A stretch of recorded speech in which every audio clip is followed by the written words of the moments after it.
Okay, good afternoon again, everyone, and welcome to today's webinar, a recap of Florida's 2023 legislative session. My name is Deborah Martin, and I am FCAN's policy analyst, and I'll be your host today. I'm so pleased to welcome today's presenters, both members of the Florida legislature joining us today, as we have an informative discussion about the 2023 legislative session. We'll cover some highlights of the higher education budget, as well as some new pieces of legislation that will impact students in Florida. Before we get started with today's presentation, I'd like to just go over a few housekeeping items. So first, we welcome your questions. This is all about learning together, so please submit your questions through the dashboard. You can submit them at any time during this webinar, and I encourage you to do so as we continue going through these conversations. Then we'll answer them towards the end of our presentation. Second, please share what you're learning on your favorite social media site. We love to hear what's resonating with you. And finally, this webinar is being recorded. All materials will be available within a week of the recording.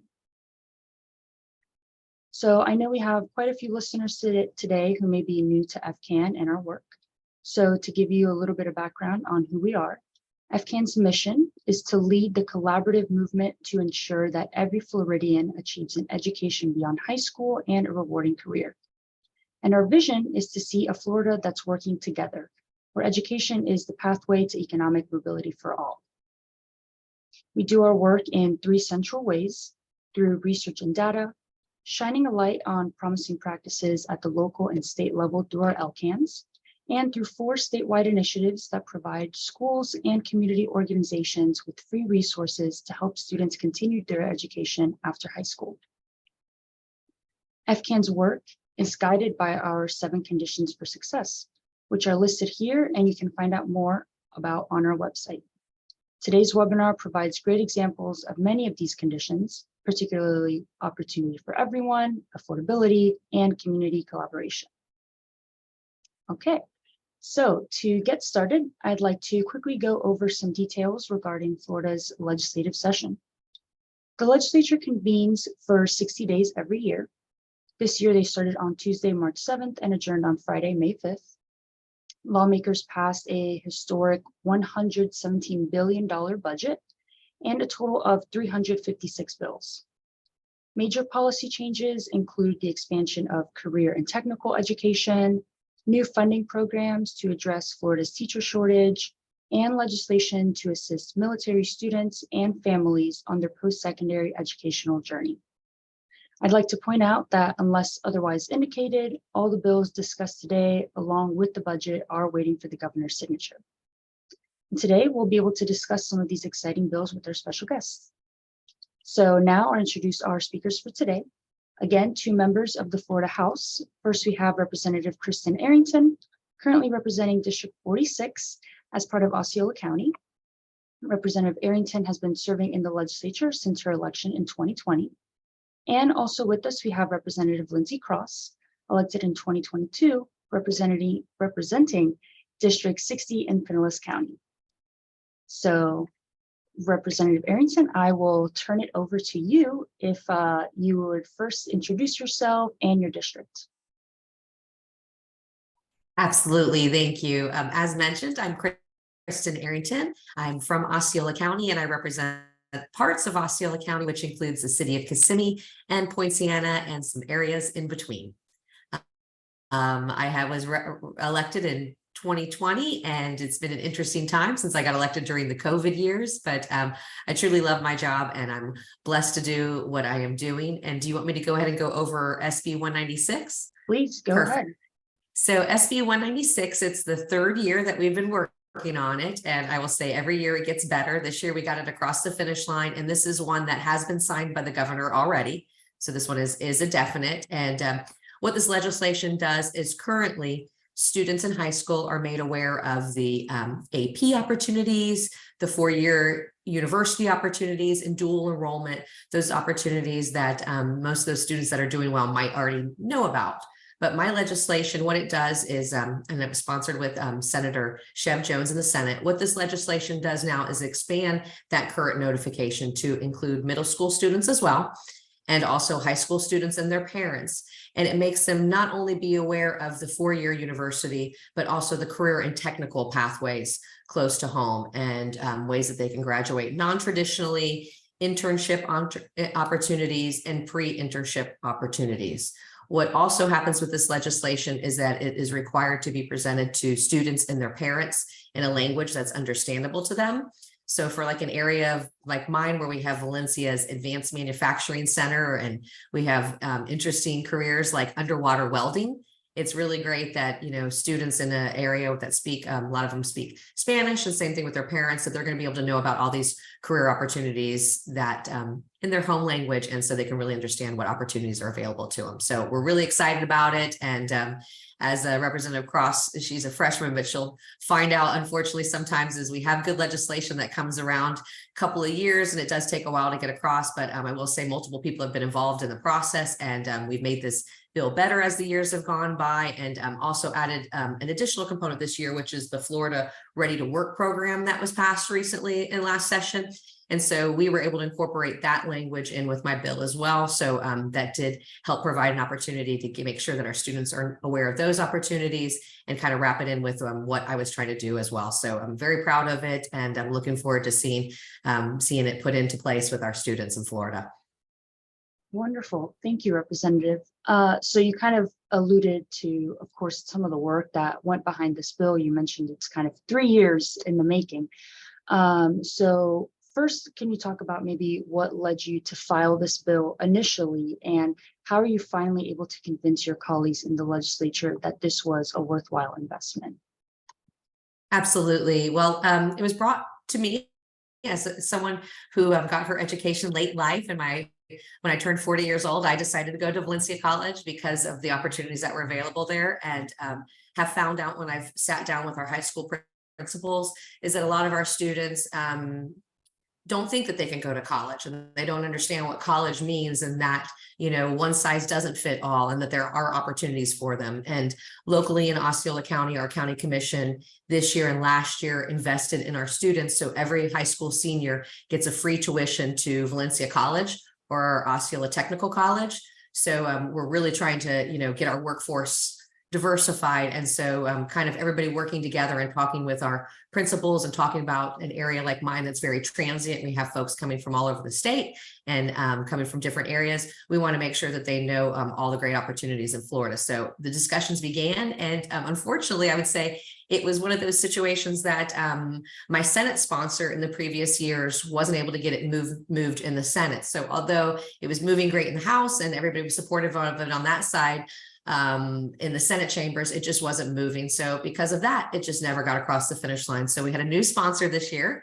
And like I said, Senator Chev Jones, and looked for a sponsor who was in the education silo and could, you know, really push for it. And he did a great job, and he got it heard and got it across the finish line before I did in the House. So it's just unfortunate that, you know, not always that good legislation just always happens, that you know, we do have to have a lot of folks working together to get it across the finish line. But it is a positive, because then all the stakeholders are involved, and we make sure that it is the best possible bill by the time we get it there.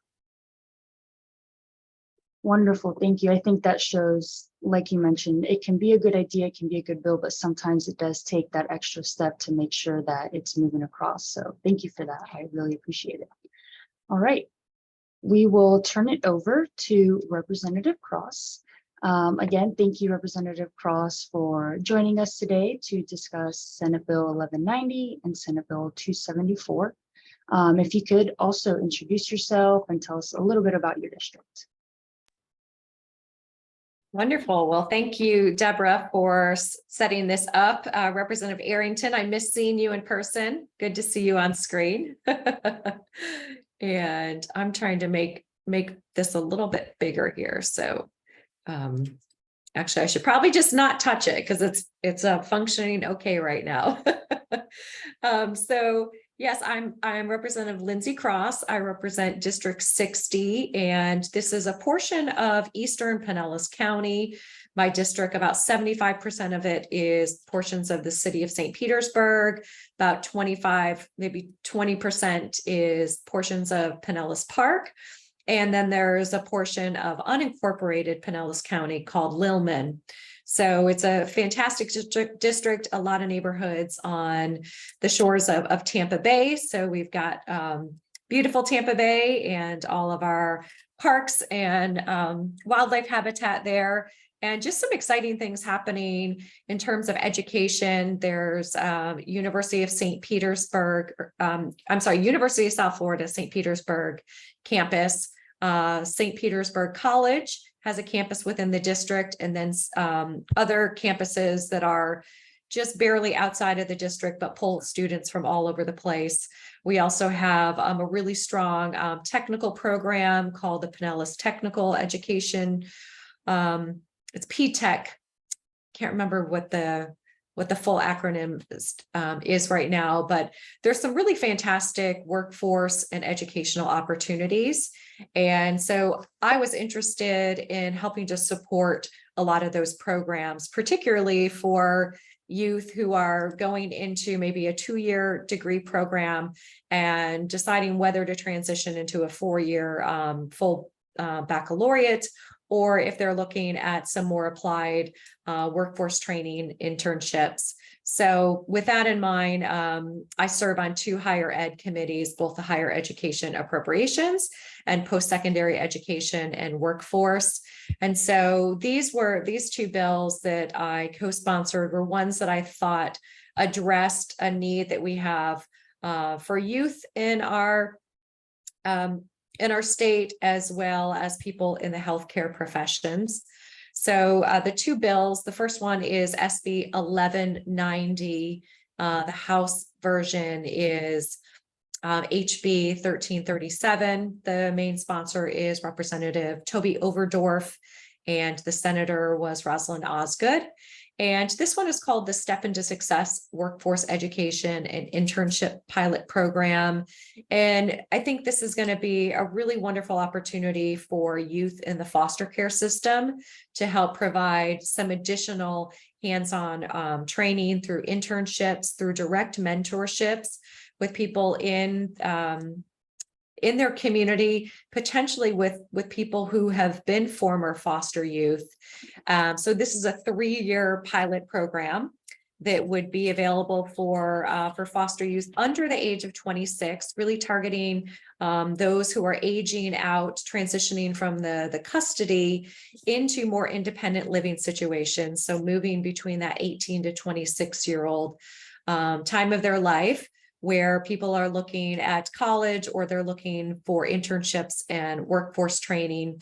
So this has different components to it. It includes some curriculum to help with students that are looking to enter the job force, workshops and presentations and curriculum that can help with preparing resumes, doing mock interviews, developing leadership and problem solving capabilities, as well as conflict resolution, because that's something that particularly as we've had the last couple of years where we did not have as much face-to-face interaction, it's really important to understand how to talk with your colleagues, how to talk with other people, whether it's in a business or a education environment, about how to address problems early on and be able to foster more collaborative relationships. Just like Rep. Arrington and I have to work on fostering relationships with our colleagues, both in our caucus and across the aisle. That's a skill, one of those soft skills that can really make or break it for students and for job seekers. And so want to make sure that our foster youth have some of those tools so that they will be successful in school or in the job in the workforce. There's a component to it that I really like, which is providing some financial support for mentors who are working with these foster youth, providing them with up to $1,200 per year, allowing them to work with several mentors, which can help maintain some continuity between mentors and their foster youth. And then allowing former foster youth to be part of that as well, and providing a little over $1,500 a month for those former foster youth who are helping other youth transition through the program. And again, helping with some of that on-site workforce and training. So this is being run through the State Board of Education. Another interesting component is there is some curriculum related to trauma-informed training for mentors, so that they have the skills to address maybe some behavioral health issues and have ways to talk about that in a constructive way, and ensure that these youth in our foster programs have someone that they can trust are getting the resources that they need ultimately to help them be successful and be able to accomplish, their dreams in society. So that's a really exciting one. The other one, Deborah, that you wanted me to talk about is House Bill 274. And this one is looking at how we can support some of our former medics in our armed forces who maybe have some real world experience in medical fields and nursing, particularly in combat themselves, and being able to essentially use some of that real world experience they have to substitute for some of the education or some of the credits that may be required. One of the reasons why that is particularly important is because we are facing a very large shortage of nurses and people within the healthcare field. I had written down in one of our committee meetings that we've got nearly 60,000 nurses shortage in our state. And as we continue to see more people move to Florida, that nursing shortage is only going to get more extreme. We've also seen a lack of qualified teachers or educators, of about 400 or more vacancies in some of those nurse educators. And so as a result, entities within the Florida College of Nursing reported that they had to turn away about 92,000 students because they did not have enough faculty or clinical spaces for some of these aspiring nurses. And so what this will do is it will allow these combat medics with nursing experience to use some of that as equivalency or credit hours for their military training and service, to help go towards their eventual qualifications here in Florida. So it will be able to support our veterans returning to Florida or moving to Florida, and help to address some of the healthcare worker shortages that we are experiencing now and will continue to see in the future. Great. Thank you so much, Representative. So in both of these bills, I think we cover expanding post-secondary education access to what some might consider non-traditional students or non-traditional populations.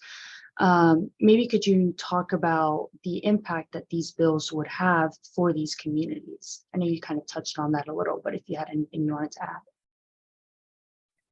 Sure. I think there's just so many pathways for people to be successful. And the idea that someone has to go to a 4-year college immediately after high school is, that works for some people, but a lot of people want to have different experiences, whether that's military service, whether that's working in jobs in their local community first, and then maybe decide that they want to come back for some more education and are looking at some of the community colleges or, different, accreditation programs that can help get them a good paying job without some of the longer, 4-year programs that you may have at the our university systems. And so I think that we as a legislature have to be looking at providing support for institutions, for creative solutions to address some of the shortages that we have in our workforce,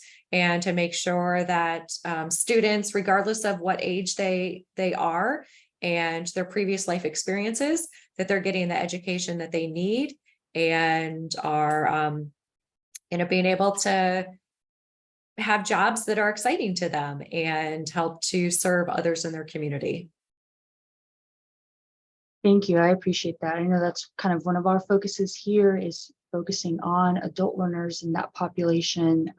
Like you said, not everyone is your typical college student coming out of high school. So I think that's a great point to cover. Thank you. Okay, so next we'll move on to some additional bills passed.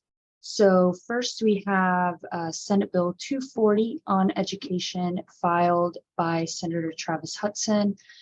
So this is a large, expansive bill. In some parts, I would say this is an expansion of the REACH Act from 2021, and again, expands CTE across various areas of the K-12 system.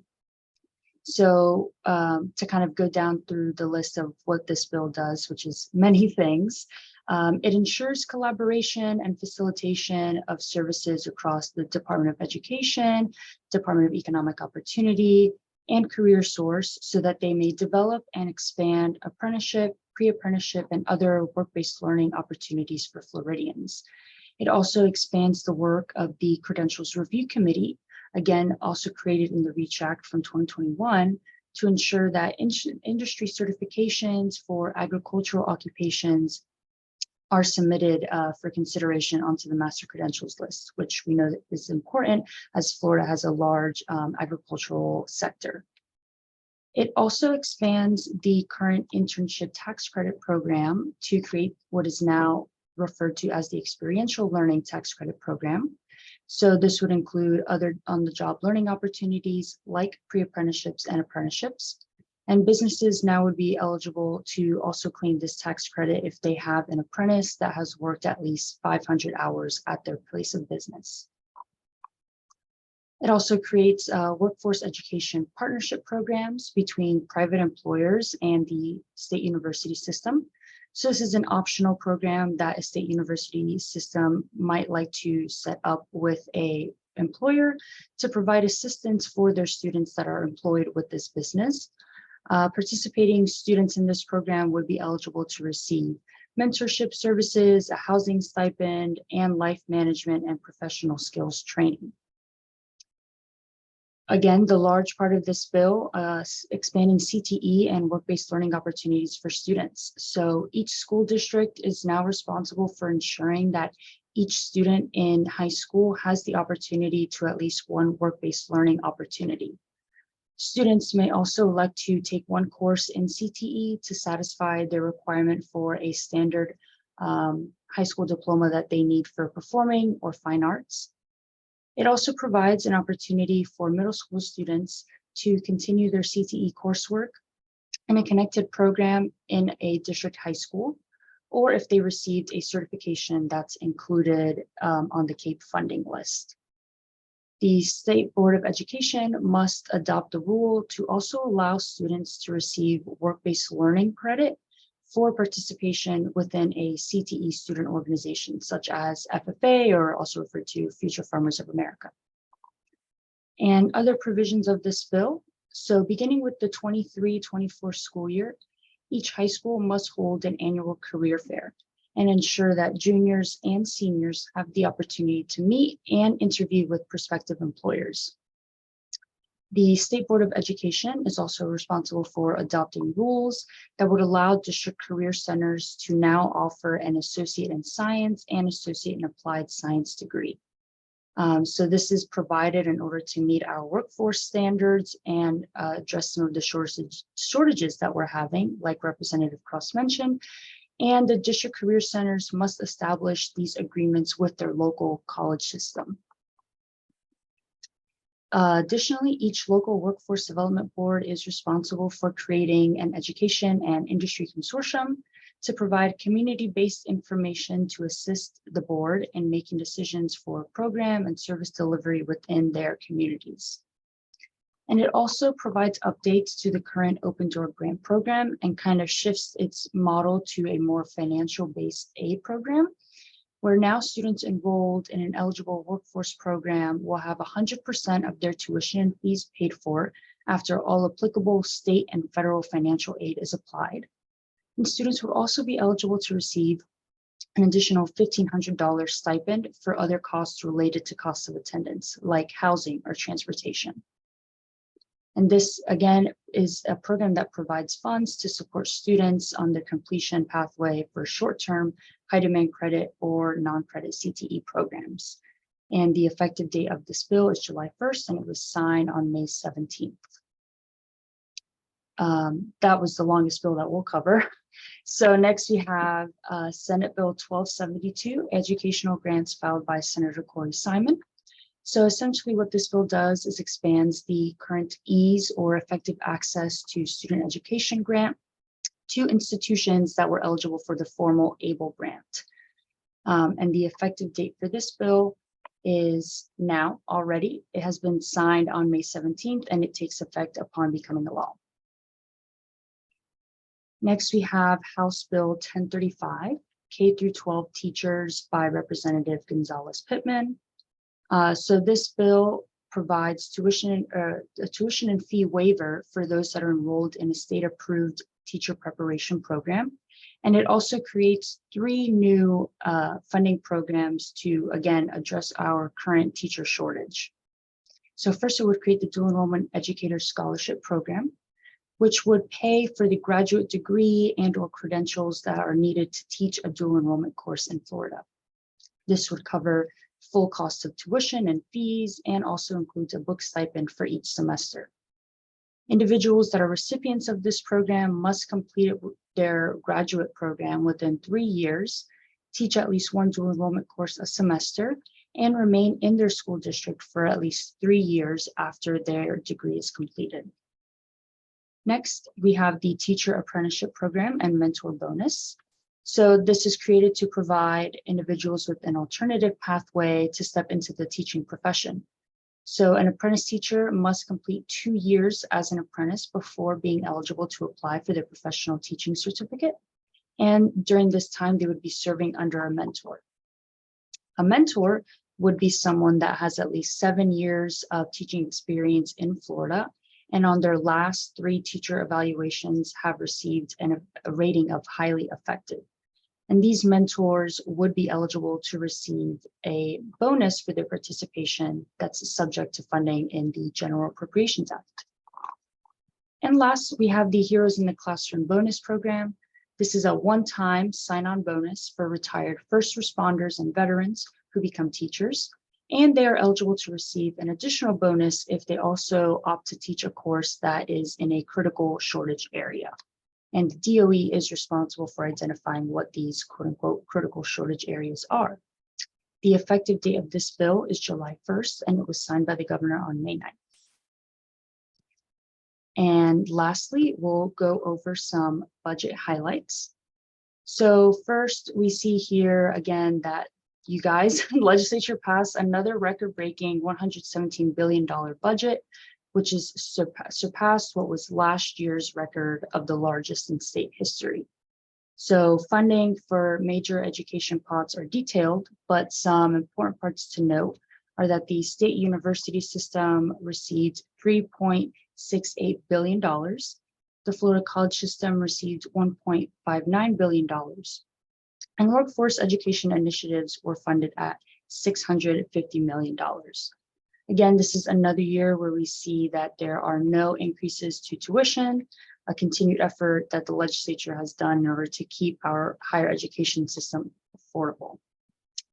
Financial aid programs were vastly funded, with some major ones listed on the screen. So EASE received $134.8 million, which will provide funding for almost 38,000 students across the state. Bright Futures was funded at $590.6 million, and FSAG, or the Florida Student Assistance Grant, which is Florida's need-based aid grant program, received $387 million. Lastly, there is $32 million for Florida's HBCUs. And we also see renewed funding at $125 million for nursing education, or the pipeline and line funds, which were initially created during the 2022 legislative session. So I know we kind of ran through this pretty quickly, but we do have a couple of questions already from our audience members. So first, looks like here we have, let's see.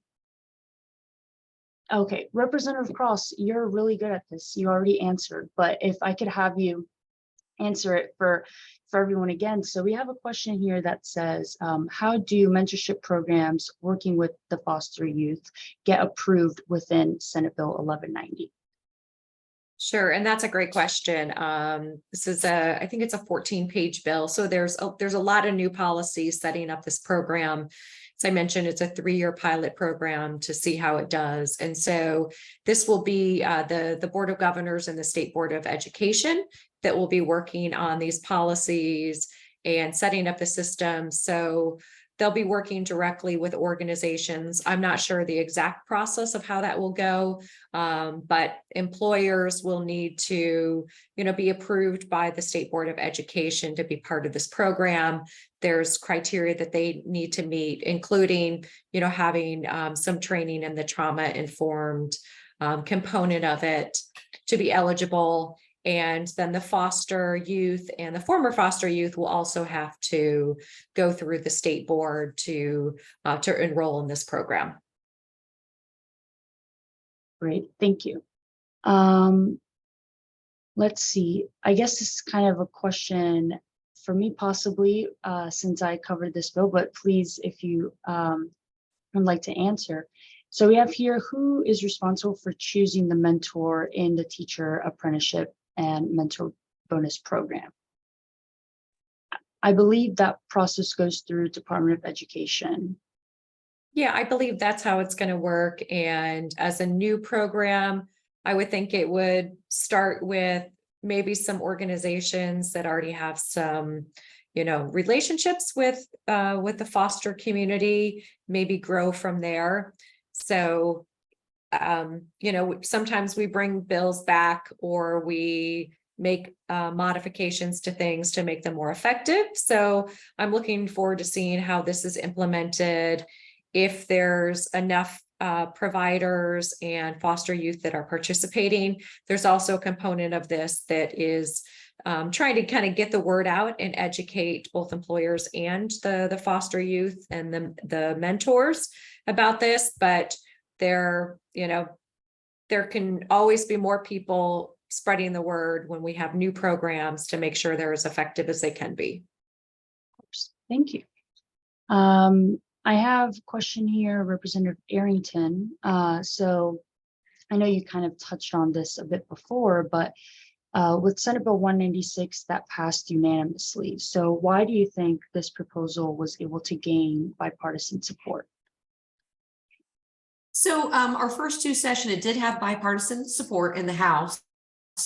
Just unfortunately, as I said, I'm not trying to throw the senator under a bus that was sponsoring it previously, but I don't think it was enough of a priority as for him to push it in the Senate. I mean, Representative Cross can echo my words. To get your bill on an agenda, it does take a lot of work and a lot of pushing, and sometimes there's only bandwidth for a certain amount. So I do think, unfortunately, it just wasn't necessarily a priority of others in the past session. But I do think with the education bills this year that did help me along as well, because it was all along the same lines and it was a speaker priority.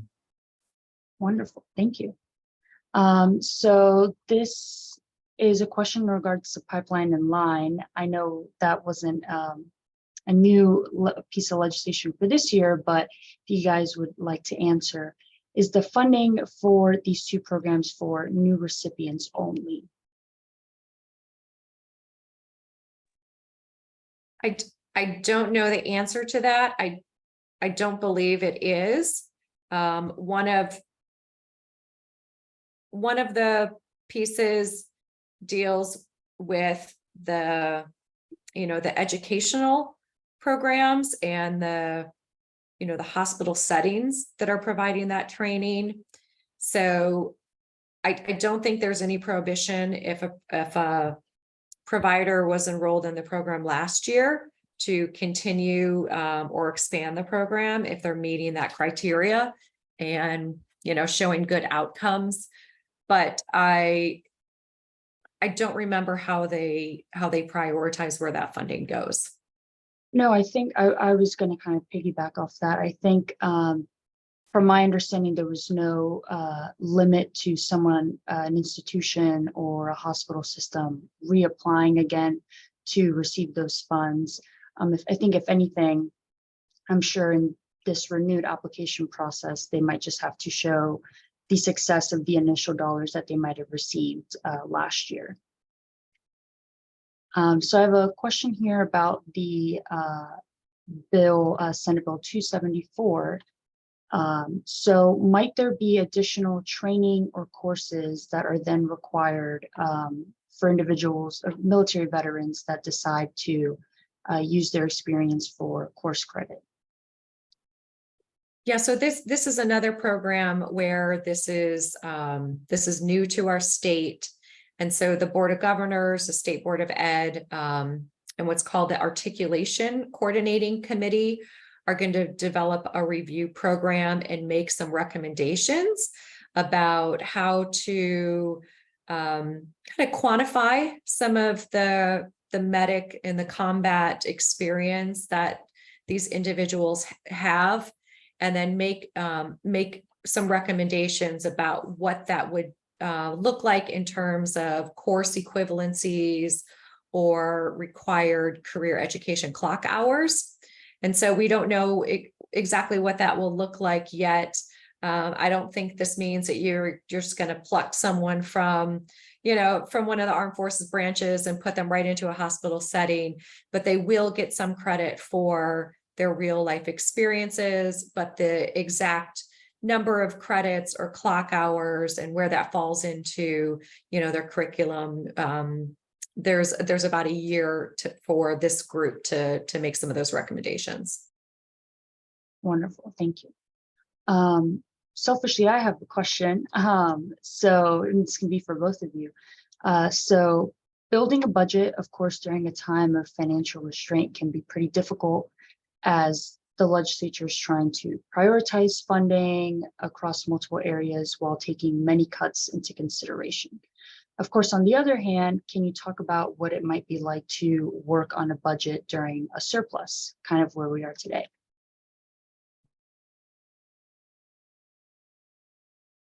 I'll jump in first. I say it's great. We're thankful to our president and for being able to provide us that extra windfall. We have reserves that we've been living off of the last couple of years during our COVID time. So just as you said at the beginning of this call, Deborah, like once again, we passed a record budget. So, I mean, it is wonderful because there is a lot of need, especially in our, individual communities as well. So it is nice. I will say it's a little bit challenging. I'm in the minority party, so I don't control those funds. So as much as, we lobby and we try and stuff too, we don't have complete control of those funds, but I will have to say we're very grateful to our federal government for helping us during these COVID times when we did have financial difficulties. Yeah, I think it's great for everyone when you have a healthy budget and you can put some money into our education, our healthcare programs. So many really worthy and needed programs throughout our state, and our budget truly is a policy document.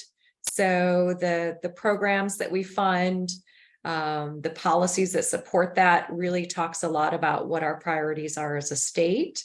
And I think we always need to be looking at educational opportunities, ways to meet the needs of a growing workforce and the shortages that we have. And so I think things like the pipeline and the line and the REACH Act, things that are fairly new policies, are going to be just so beneficial in trying to have a stronger workforce and more sustainability for everyone in our state.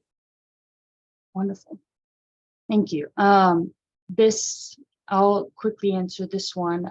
Does the teacher mentorship bonus include non-classroom instructional personnel such as school counselors? I mean, I would like to say no, only because the mentor bonus language quickly or simply outlines that it would just be for teachers that have those 7 years of teaching experience in Florida and receive that highly effective rating on their reviews. Another question here.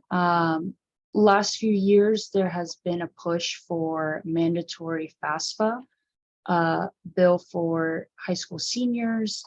Any ideas whether this is something we could see again in the near future?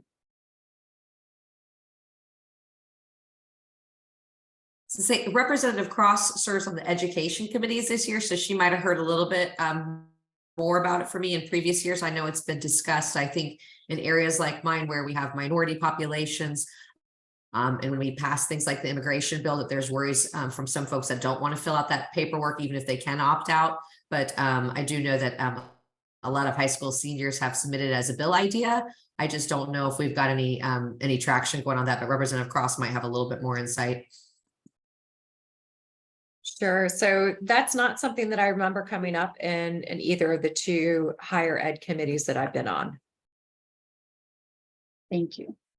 And then this is kind of another question on FAFSA, might be a little bit too specific, but I will throw it out there.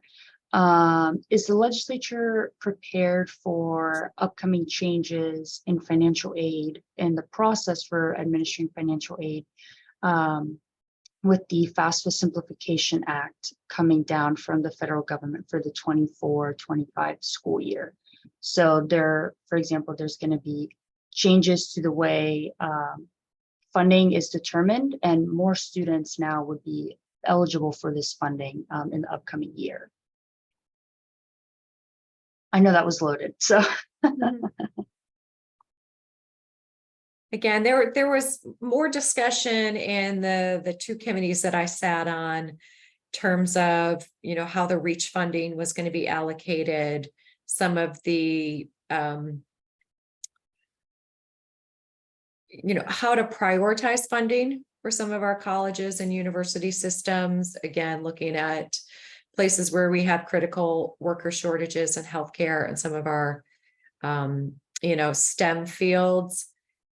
I don't remember discussions about the FAFSA and expanding that, or having more education on how to fill that out effectively. But it sounds like something that could help people navigating that next step in their education. Thank you. So I have kind of another question here. So I know we have some exciting bills that we've talked about that will now kind of begin that next step in implementation. So I know it's early, but could you both maybe potentially share some priority areas for yourselves for next session?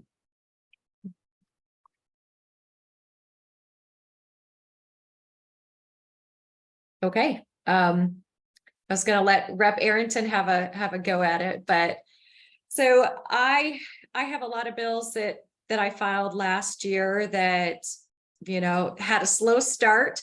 So there's several of them that I'm interested in, will likely refile. I always have interest in water quality improvements and looking at the resiliency of our communities, whether that's our human population, our built environments, or our natural habitats. So I'll be looking at how we can focus some of our funding at a state level on water quality improvements that are going to be the most meaningful, where we should be focusing some of our resilience money. I was the co-prime on a bill with Representative Casello that would allow K through 12 facilities, typically the high schools, for school boards to be able to make some improvements on their buildings that are used as emergency shelters. So if a high school serves as a hurricane shelter and they're looking at putting solar panels or battery backup or some other resilience features, it would eliminate some of the funding or the caps that they have based on the number of students in the district.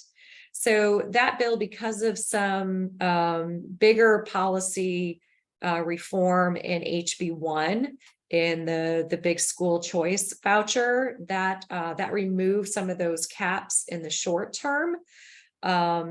But I think it's still something that we need to address long-term to provide some more tools for our school districts to make some resiliency and some hardening features on their schools. I've also focused on some healthcare related bills and looking at how we can, provide more support for some folks in our disabled community. So those are probably some of the areas that I'll focus on next year. Thank you for sharing that, Representative Arrington. Thank you. Thanks so much for the opportunity. And Representative Cross is such a great addition to our caucus. She brings a lot to the table. So we are most definitely lucky to have her, and I'm looking forward to her second year to see everything that she brings forward. For me, a big issue in my community is HOAs. We have a very large HOA in Poinciana that's considered, I guess it's a legacy HOA, which means it doesn't have to follow a lot of the same rules that they do nowadays. So we're always looking for some changes.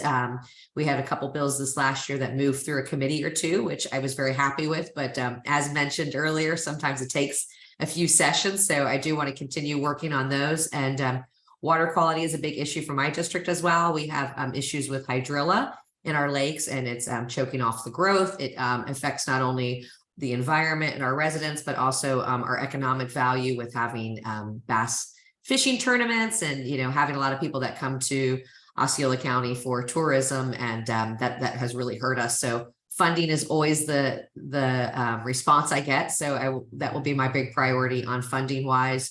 And elections and campaigns are always very passionate to me. And I serve on the elections committee as Democrat ranking member. And every year we keep having more and more bills to make things harder for people to vote and more challenging. So really want to see if there's some small changes or some steps we can make in a positive way this next session. And really going to be looking for some of those wins for us. Thank you for sharing that. I have two more questions, and then unless there's any more, we might get out of here just a few minutes early. So Representative Cross, Senate Bill 1190 is a great example of a bill that brings together multiple agencies and sectors. Can you talk a little bit more about, just in general, the importance of collaboration among multiple stakeholders? Or this could be even a question for both of you, because this is more generalized. Sure.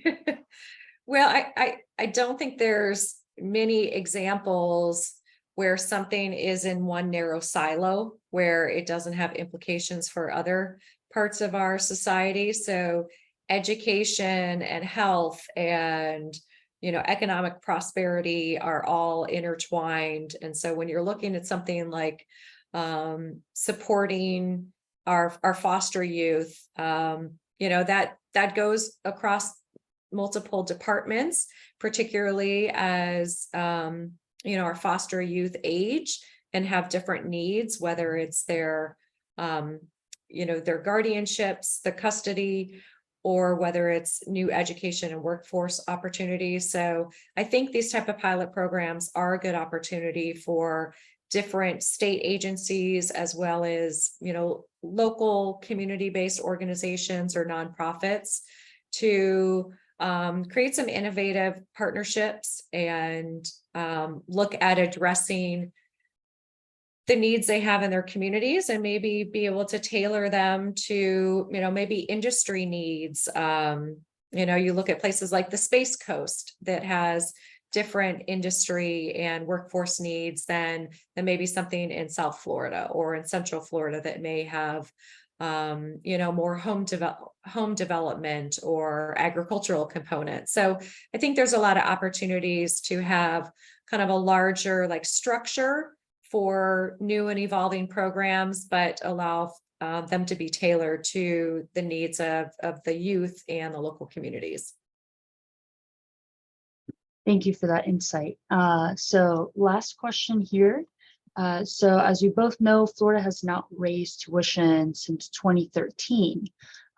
So kind of in your opinion, in your experience, how has the legislature been able to prioritize college affordability consistently when we know that we have a very diverse state that has very competing issues and needs? Thank you. I'll jump in on this one first. I would say, just unfortunately, like everything else, it just has to be a priority. And a priority in Florida has been to keep that tuition affordable. I will say sometimes I don't think we fund that enough because we're putting some strains on college and universities to keep that tuition low. But just as anything, when it's a priority of the state and we want to make that happen, then that's how it works. So that it has been a priority that I agree with for many years. I just wish that sometimes we give our universities a little bit more resources so we're not having to squeeze them so much to keep these tuitions down. Thank you. I appreciate that. Well, I think that is it. No more questions. So I want to thank you both again for joining us and going over some of these bills that were passed, and providing our audience with pieces of information about these new pieces of legislation. So thank you again. This is going to be the end of our webinar. And again, we will have the recording and all materials sent out within a week. So thank you again for joining us. Thanks so much for having us. Thank you.